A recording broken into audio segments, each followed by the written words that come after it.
과연 이 영국 여성은 무슨 일이 있어 폭풍 눈물을 보이고 있는 걸까요? 지금부터 이 내용에 대해 알아보도록 하겠습니다. 영국의 한 인터넷 커뮤니티 자유 게시판에 올라온 사연을 재구성하여 만들었습니다. 구독과 좋아요 부탁드리고 재미있게 시청 바랍니다. 저희 감동오락관은 채널 수익금의 일부를 불우이웃성금으로 기부하고 있습니다. 오늘은 영국에서 온 아멜리아의 사연을 들어보겠습니다. 저는 한국으로 시집간 아멜리아라고 합니다. 저의 나이는 30살이고 나름 공부도 열심히 해서 영국의 대기업에서 근무하고 있는 회사원입니다. 제 나이에 비해 사회적으로도 괜찮은 직급에 있고 집안도 남부럽지 않게 살고 있어서 저는 남들의 부러움을 받고 살고 있었습니다. 하지만 저는 저 나름대로의 남들이 모르는 고민을 안고 살고 있었습니다. 내 가슴이 뛰고 내 마음이 움직여 나의 모든 것을 주고 싶은 영화 같은 남자와 진실한 사랑을 해본 적이 없다는 겁니다. 저는 개인적으로 외모와 재능 조건 등등이 괜찮다 보니 주위에서 저와 사귀고 싶다는 남자들이 꽤 많은 편이었습니다. 주위 친구들을 통해 들어오는 미팅이 엄청 많았습니다. 주말에는 아침, 점심, 저녁으로 미팅을 한 적도 있었습니다. 제가 남자를 너무 가리거나 바람기가 다분해서 그런 건 아닙니다. 저를 모르는 분들은 그렇게 생각하실 수도 있겠네요. 저는 저만의 기준이 있어서 문란한 만남과 흥청망청 노는 만남은 지양하고 살고 있었습니다. 그렇게 자의반 타의반으로 쉼없는 만남을 가지다 보니 사람과의 만남이 별 감흥이 없었고 영화나 소설처럼 가슴이 폭발하는 그런 만남은 생각조차 하지 못했습니다. 미팅으로 만나는 남자들은 대부분 저에게 사랑 고백을 했지만 저는 그냥 친구 이상의 감정은 들지 않았습니다. 저에게 자신의 부를 과시하며 스포츠카를 몰고 오고 영화배우처럼 잘생기신 분도 있었고요. 하지만 저는 가슴이 뛰지 않았습니다. 한동안 이런 의미 없는 만남으로 바쁜 시간을 보내다가 문득 제 자신에 대해서 깊이 생각을 해보게 되었습니다. 도대체 나는 어떤 사랑을 꿈꾸길래 저 많은 남자들을 다 마다하고 있는 걸까? 진정으로 내가 원하는 사랑은 도대체 뭘까? 스포츠카를 타고와 과시하고 너무 잘생긴 얼굴로 고백을 해도 다 나에게는 의미 없어 보였습니다. 모든 조건을 뒤로하고 오직 그 사람만 생각하는 사랑 영화나 소설처럼 모든 걸 초월하는 그런 사람을 만나고 싶었습니다. 어느 정도 혼기가 찬 나이에 이런저런 생각들로 마음이 복잡했습니다. 그래서 이래선 안 되겠다. 너무 안정된 삶만 살다 보니 내가 뭐가 잘못됐는지 모르고 사는 것 같다. 라는 생각이 들면서 해외 여러 곳을 여행하면서 살아봐야겠다는 생각이 들었습니다. 이미 회사에다가 1년간 휴직계를 낸 상태에서 부모님께 저의 고민을 털어놓고 여행을 결심했습니다. 그러나 아버지는 여자 혼자서 여러 나라를 간다는 걸 몹시 불안해하시며 반대를 하셨습니다. 그래도 결심한 저였기에 몇 날 며칠을 저의 현재 심정과 미래를 위한 동기부여를 얻고자 한다고 아버지를 설득한 끝에 허락을 받아냈습니다. 아버지는 허락해 주신 후로는 누구보다 앞장서서 저의 여행 계획을 수립해 주셨습니다. 일단 제가 회사 다니면서 모은 돈과 아버지의 여유 있는 지원으로 모든 일은 순조롭게 진행되었습니다. 부모님의 허락도 받아냈겠다. 이제부터 본격적으로 어떤 나라를 갈지 생각했습니다. 우선 저는 아시아의 문화에 대해 항상 궁금했던 터라 아시아 쪽을 가기로 마음먹었습니다. 저는 어릴 적부터 아버지와 함께 등산하는 걸 좋아했었습니다. 그래서 일단 네팔 쪽에 가서 높은 곳까지는 올라가지 못하지만 에베레스트 산의 맛이라도 보고 와야겠다고 결심을 했습니다. 하지만 네팔은 치안이 별로 안 좋다는 얘기가 많아서 안전에 각별히 신경을 써서 준비해야겠다고 생각했습니다. 그럼에도 등산을 꽤 좋아했던 저는 버킷리스트 중에 하나인 에베레스트 산을 꼭 보고 오기로 결정했습니다. 우선 네팔의 가장 큰 도시인 카트만두부터 가보기로 결정하고 비행기를 탔습니다. 카트만두는 역사가 오래된 도시로 고급 호텔과 레스토랑이 많은 네팔의 수도였습니다. 카트만두에는 자국민들도 많았지만 여행 온 사람들도 많았습니다. 첫날은 비행의 피곤함 때문에 호텔에서 거의 10시간 넘는 시간 동안 잠을 잤던 것 같습니다. 일어나 보니 밤이 되어 있었습니다. 그래도 여행 왔는데 호텔에만 있을 수는 없어서 밤거리를 구경 나가기로 했습니다. 그리고 앞으로 어떤 끔찍한 일이 일어날지도 모른 채 현란한 불빛들을 보며 걷다 보니 문득 술이 한잔 하고 싶어졌습니다. 그래서 나름 고급스러워 보이는 레스토랑에 들어가 맥주를 시켜놓고 앉았습니다. 술을 잘 마시지는 못하지만 그래도 여행의 기분을 내기 위해 한 잔 두 잔 마시기 시작했습니다. 그런데 그날따라 술이 너무 맛있게 느껴졌습니다. 몇 잔을 마셨는지 모를 정도로 마신 후 레스토랑을 나와 야경을 보며 호텔로 다시 가려고 걷기 시작했습니다. 길거리에는 나름 사람들도 꽤 있었고 저에게 어떤 일이 생길 거라고는 생각하지도 못했죠. 그렇게 약간의 취기를 느끼면서 거리를 걷고 있었는데 말이지 순식간에 벌어진 일이었어요. 저는 너무 놀라 소리를 치며 저항해봤어요. 너무나 무서워서 저는 있는 힘껏 소리를 질렀습니다. 그런데 제가 아무리 소리를 질러도 주위 사람들은 전혀 들리지 않는 것처럼 눈치들만 보며 가던 길을 가는 게 아니겠어요? 나중에 알고 보니 네팔에서는 이런 상황에 도와주게 되면 주위에 다른 납치범들이 있어서 더 험한 꼴을 겪는다 합니다. 그러니 도와달라고 해도 도와주지 않는 거라 합니다. 너무나 무서웠습니다. 조금 후에는 엎친 데 덮친 격으로 몇 명의 남자 일행들이 더 다가오는 겁니다. 저는 이대로 끝나는구나. 이젠 가망이 없구나. 라고 생각을 했죠. 제 팔을 양쪽에서 잡고 골목길 쪽으로 질질 끌려갔습니다. 끝나버릴 것 같았습니다. 그런데 그 순간 오른쪽 편에서 어떤 남자가 나타나더니 납치범들을 향해 뭐라고 소리치는 것입니다. 저는 지푸라기 잡는 심정으로 헬프미를 외쳐댔습니다. 그러자 그 남자는 네팔 언어로 일행들과 얘기를 나눈 후 굳은 표정으로 저를 쳐다보는 것이었습니다. 그리고 납치범들로부터 그 남자는 포위를 당하게 됩니다.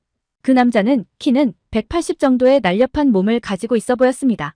납치범들이 먼저 주먹을 휘두르며 그 남자를 제압하려 했지만 그 남자는 발만 사용하여 납치범들을 제압하고 있었습니다.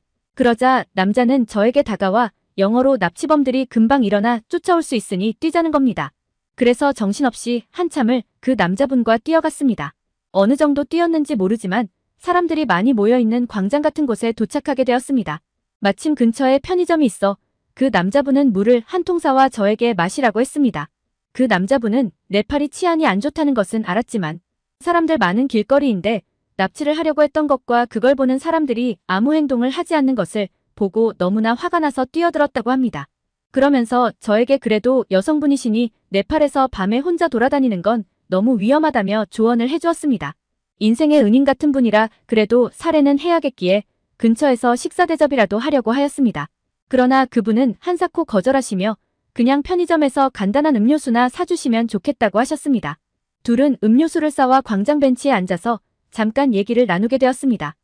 그 남자는 한국이라는 나라에서 왔고 시간이 된다면 한국으로 여행을 한번 가보라고 추천도 해주셨습니다. 그 남자가 말하길 한국은 최소한 지금과 같은 일은 일어나지 않을 거고 밤에 나가서 혼자 실컷 돌아다녀도 된다고 하였습니다. 안 그래도 K-팝에 관심이 많던 저는 호기심이 생겼습니다. 여행 계획에 생각지도 않은 한국이라는 나라를 넣어야겠다고 메모해두었습니다. 조금의 대화 후 그 남자는 저를 숙소까지 데려다 주었습니다. 택시도 위험하다며 끝까지 데려다주는 모습에 너무나 든든한 마음이 들었습니다. 그 남자분의 이름은 전호영이라고 하였습니다. 한국의 조그마한 도시에서 태권도 학원을 운영한다고 하셨습니다. 태권도라는 것을 어느 정도 알고는 있었는데 직접 태권도를 할 줄 아는 사람을 만난 건 처음이었습니다. 운동에 대해 잘 모르지만 대단한 무술인 것 같았습니다. 숙소 앞에 데려다주며 헤어지는데 저는 머리가 띵하는 느낌을 받았습니다. 네, 그렇습니다. 저는 그 남자에게 영화나 소설에 나오는 그 가슴 뛰고 심장이 움직이는 강렬한 느낌을 받았습니다. 어떤 네팔인들도 저를 도와주지 않을 때 혜성처럼 나타나 저를 구해준 멋진 남자였습니다. 그래서 헤어질라는 찰나에 저는 용기를 내어 연락처를 물어보았습니다. 이미 제 마음은 그를 향해 있었습니다. 다음 날도 그 다음 날도 한 달이라는 시간 동안 매일매일 만나게 되었습니다. 절대 놓칠 수 없다는 생각으로 만났고 불타오르는 사랑을 느꼈고 서로가 좋은 감정으로 만남을 이어갔습니다. 한동안 만남을 이어오던 어느 날 그 남자와 저는 서로에 대해 알아가기 시작했습니다. 저는 영국인 아버지와 일본인 어머니 밑에서 태어난 사람입니다. 그런데 알고 보니 호영네 집은 반일 감정이 심한 집안이었습니다. 저의 이런 태생을 알고부터 호영은 저를 만날 수 없다고 하였습니다. 마침 호영은 한국으로 돌아갈 시기가 되었으니 저보고 조심해서 여행을 다니고 영국으로 돌아가라고 하였습니다. 호영은 명확히 자신의 거절 의사를 얘기하고 한국으로 떠나버렸습니다. 저는 어쩔 수 없이 헤어지게 되었습니다. 그러나 하루하루가 힘들게 호영이 생각나는 것이었습니다. 너무너무 보고 싶어서 한국행 비행기에 몸을 실었습니다. 비행기 안에서 어떻게 호영을 만날 수 있는지 갑갑하기만 하여 걱정이 많이 되었습니다. 그나마 호영과 만나면서 호영의 고향에 대해 들은 얘기가 있어서 그걸 기억하며 찾기 시작했습니다. 제가 들은 내용은 강원도 춘천이라는 도시에서 태권도 학원을 운영하고 있다는 얘기가 전부였습니다. 네팔에서 납치범들을 제압했던 무술이 바로 태권도였습니다. 인천공항에 도착 후 저는 도대체 강원도 춘천을 어떻게 가야 할지 막막했습니다. 그래서 지나가는 한국인들에게 물어보았습니다. 다행히도 한국인들 대부분은 약간의 영어가 가능한 것 같았습니다. 굉장히 친절한 얼굴로 저에게 손짓발짓하며 말씀해 주셨습니다. 그렇게 설명을 듣고 안내데스크까지 데려다 주시기도 했습니다. 안내데스크에는 유창한 영어를 하는 직원분들이 계셔서 다행히 목적지까지 가는 데는 문제가 없었습니다. 하지만 춘천이라는 도시에 태권도 학원이 정말 많았습니다. 하지만 포기하고 싶지 않았습니다. 며칠이 걸려도 찾아야겠다는 생각을 했기 때문에 숙소를 정한 후 일단 짐을 풀기로 하였습니다.